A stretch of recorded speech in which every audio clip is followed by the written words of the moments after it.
F'inqas minn sena u nofs wara li l-Partit Laburista reġa' ġie elett fil-Gvern bl-akbar maġġoranza fl-istorja ta' pajjiżna, 35% tal-manifest elettorali Malta flimkien ġew implementati jew kważi lesti.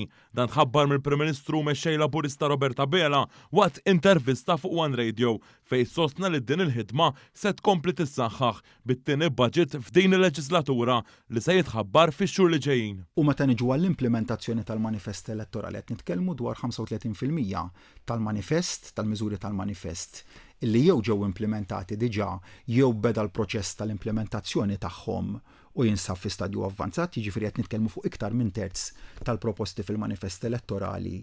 F'din intervista il-Prim Ministru fisser l-importanza ta' twettiq tal-manifest elettorali fil-ħajja ta' kuljum tal-familji. Tfisser illi il-ħolma l-aspirazzjoni li għandhom jistgħu wettquha ġewwa pajjiżna, jistgħu jfittxu ġewwa pajjiżna karrieri ta' kwalità aħjar, tfisser li dawk il-karrieri jistgħu jagħtu futur aħjar lill-familji tagħhom, il-tkabbir ekonomiku ta' dan il-pajjiż, u tfisser ukoll karrieri illi joffru dak il-bilanċira bejn il-xogħol u bejn it-tgawdija tal-familja. Tfisser ukoll li għall-familji tagħna li fl-aħħar tal-ġimgħa jistgħu jmorru jgawdu spazju miftuħ mingħajr ma jkollhom iħallsu għalih sabiex f'dak l-ispazju jistgħu jirrilassaw flimkien mal-familja, flimkien mal-ħbieb tagħhom.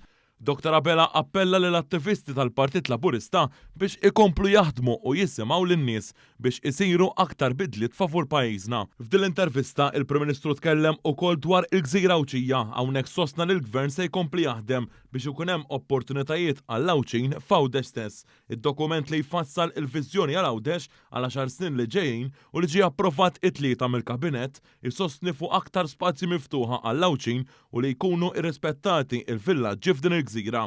Il-Prim Ministru sostna li Għawdex irid ikun l-ewwel gżira li jkollha n-newtralità klimatika tagħha.